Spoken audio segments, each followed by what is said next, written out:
SugarBoxing.com presents. Recently, I got interested in a small fight featuring James "The Beast" Wilson on Usyk Joshua 2 undercard. James Wilson received several masterclasses from famous boxers such as James Lights Out Toney. James Toney is known for his Philly shell style, just like Floyd Mayweather, just like George Benton. So I was curious what he was able to pass successfully to James Wilson and what James Wilson was able or not able to apply in the fight. Before we get into the technical breakdown, I have to say that James Wilson came into the fight on a 12 days short notice. He got about 7 pro fights, and last fight was about 3 years ago. He received several masterclasses about 2 years ago. What worked are the feints. James Toney demonstrated his signature feint. So James Wilson was able to replicate it fairly accurately, and he was using it effectively. The opponent was intimidated and moving backwards at the ropes. And here is its version in motion. What was also effective is jabbing in general, even though James Wilson did not lead with the jab often. Instead, he was taught the slip jabbing by Toney. He would slip the jab and counter with a round jab to the body, jab to the head, or other way around. And I have to give it to him, he did it fairly well, except the general volume output of punches. He was fairly quick, and it did work in the beginning, in the first few rounds of the fight. This ends the technique that worked always for James, and now what works only partially. First one is slipping, even though he seems educated and does it fairly well, but the main problem is repetitiveness. Here, Andrew Tabiti draws the same response from James Wilson throwing the jab, and now all he has to do is to feint the jab to land the left hook. In anticipation of this happening in a fight, James Toney shows James Wilson what to do in case of leaping left hook. He throws several hooks at him and suggests to throw cross or straight right.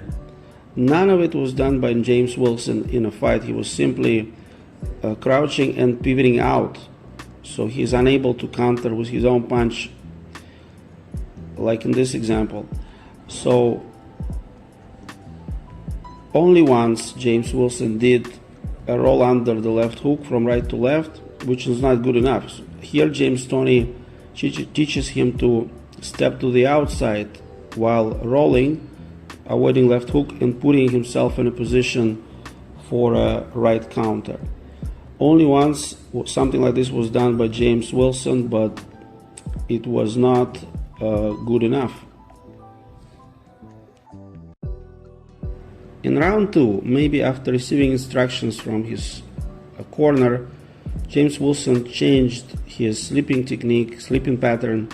He started pulling away from the punch, and he was able at first to dodge multiple left-hand attacks. However, the main problem remained the same. He was too repetitive with his moves, and he quickly got set up eating an uppercut this time.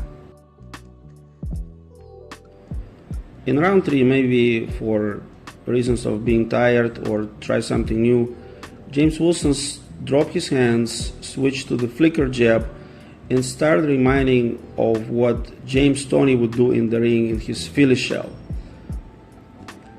And finally he started moving in a position where one might think that maybe he wants to try to do the shoulder roll counter, just like James Toney or Floyd Mayweather. This didn't work at all. He was hammered by right hand consistently. If he was slipping the right hand, the slip technique put him in a position where he was unable to throw any meaningful counter. So the problem with repetitive slipping by crouching to the right could have been solved by showing the opponent a little bit left side like slipping to the inside, like he does sometimes, and maybe proceed with the spear jab.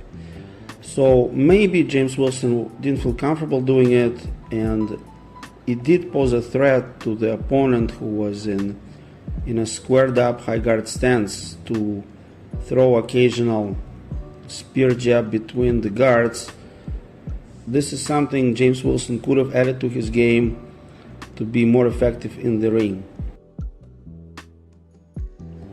Fighting up close would have been viable tactics for the fight if done earlier, not in the round 4, because it was effective, as James Toney was showing him to punch to the rib section and throw left to the stomach, and then proceed with uppercuts. In particular, right uppercut seems to be the strongest punch for James Wilson. He was able to land it occasionally. James Toney here teaching him to pull back and throw a right uppercut in response and proceed with more punches.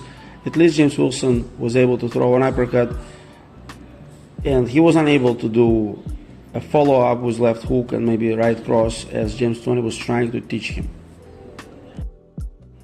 Left hook, right cross combo did not work completely, as expected, for the reasons that the opponent was simply too far from the ropes. He had room to move, where here James Toney teaching him to do it in the corner when there's nowhere to go for their opponent. So due to lack of reach, James Wilson was unable to land this combo.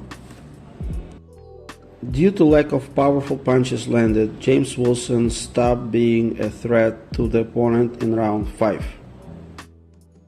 Andrew Tabiti was landing at will from to the body, to the head, from both hands, and the fight was pretty much over. Here we see example of a clinch, and James Wilson unable to do something, unlike in the masterclass by Toney, where he was thinking he could get away with clinch and turn the situation around for him.